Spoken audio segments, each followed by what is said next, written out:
All right, it's great being with you again. Looking forward to sharing some more information with you. On our last video, we talked about motivation. And let me just remind you about how critically important motivation is to each of us. You remember what I said, through motivation, if we're motivated, anxiety goes down, concentration goes up, confidence goes up, and your ability to make good decisions increases dramatically. Okay, we talked about that.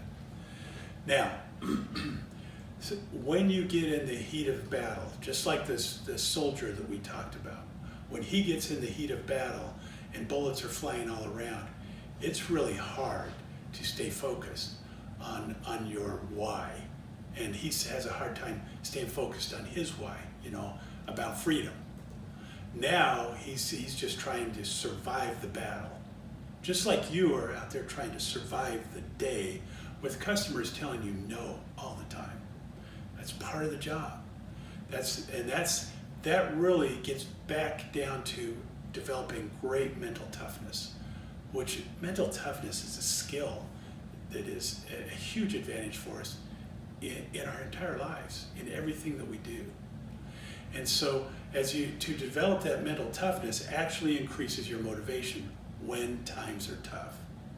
So the warrior falls back on what he's been trained to do. He falls back on the skills that he's developed and the training that he's had, which he's done it so much, so often, over and over, that it is ingrained in him and he can do it automatically. And that's the same thing that we need to do out there when we get into that tough battle. We need to be able to fall back on our automatic subconscious to get us through. Just do those things that we know, that we've learned are the critical things that we need to do on a daily basis. Like hit the field at 10:30 in the morning, take a shorter lunch, just go door to door, don't sit on the curb, don't call a friend, don't distract yourself, stay focused. And as you stay focused, that motivation that you've learned and developed will help you. But the one thing we also talked about is how important it is to understand the difference between truth and fact. Because our subconscious mind works on truth and our conscious mind works on fact. So we program our truths, our own personal truths, into our subconscious mind. And by the way, if you're not consciously making those programs, something else will be programmed in there. Because here's the scary part. We actually get about 1,500 negative thoughts that come across the stage of our mind every day. How scary is that?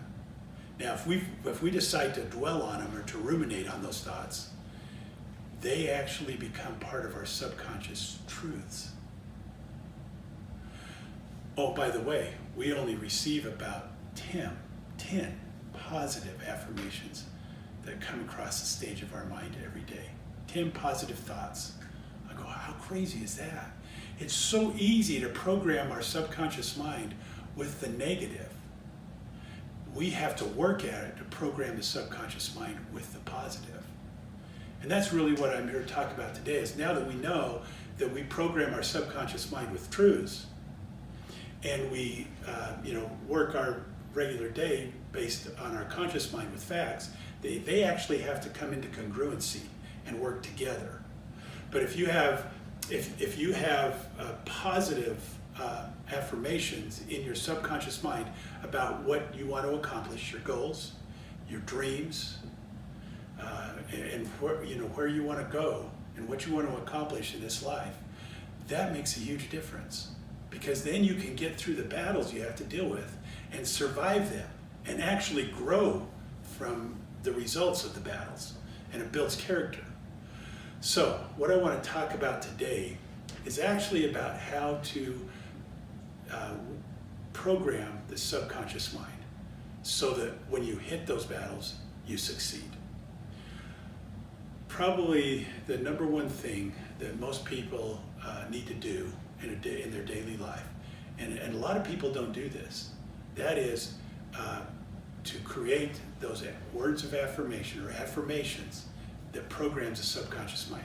Because remember, I told you, the subconscious mind cannot separate truth from fact. It accepts everything you tell it as truth, whether it's a negative thought or whether it's a positive thought. Your job is to program with positive thoughts, which takes effort. Now, as you program your subconscious, you will find a huge difference in your life. I've actually met people that have willed away cancer because of the subconscious thoughts that they program into their head. It's changed their life. You can actually will away a cold if you really get good at it, but let alone cancer. That's huge. Now, here's the process to do it. It's actually really simple. Probably many of you have actually heard of it before, but my thought is that you may not be practicing it. And so I want to teach you something you practice on a daily basis that's really simple. And as you practice it, it makes a huge difference. Because in all reality, whether you think you can or you think you can't, you are right. And that's what we're talking about here. If you allow your subconscious mind to think you can't, and it believes that, that becomes programmed in you, and you never will. So, let's talk about how to do that. It's actually really simple. Positive mental attitude, I used to think that you either have it or you don't. Good luck. But that's not true. Positive mental attitude is something you can improve and develop. And if you want to read a really great book on it, there's one called The Greatest Salesman in the World. It was actually written in the 1970s, I believe, by a guy named Og Mandino. He actually started out as a bum in the gutter until he was 40.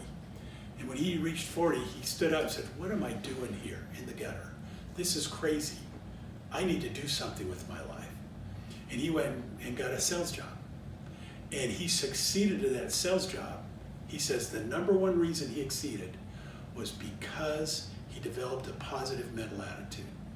He actually learned and realized the validity of programming the subconscious mind. You're not programming the conscious mind. You're programming the subconscious mind through the conscious mind. Because you're consciously, you have to decide what you're going to program. And you can do that based on facts, what you need to program.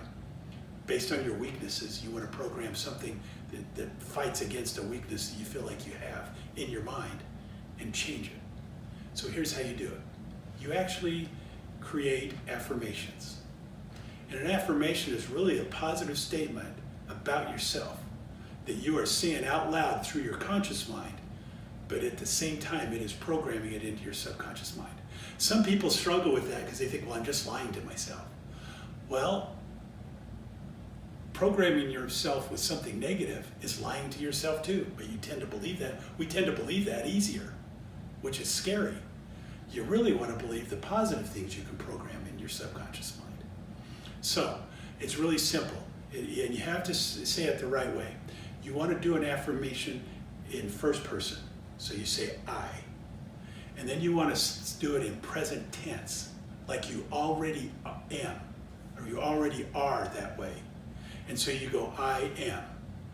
I am, now just make it really simple. I am a great salesperson. That's as basic and as simple as we can do that with all of our affirmations. I am a great salesperson. I am this, I am that. And you create 5 or 6 of those, and you say them every morning, and you say them every night before you go to bed, and you are working on programming your subconscious mind. I will tell you though, this is kind of like lifting weights. You don't start seeing results after day 1 or day 2 or even day 3. You don't start seeing results until about 30 days. That's how long it takes for your subconscious mind to actually accept it, believe it, and make it a truth within. Now your conscious mind may struggle with that because you're going, I'm lying to myself. Don't think that. Think I'm programming myself. And I'm working it in. And repetition helps program it. It makes it seem real to the subconscious mind, and it starts to accept it. And then you start living it.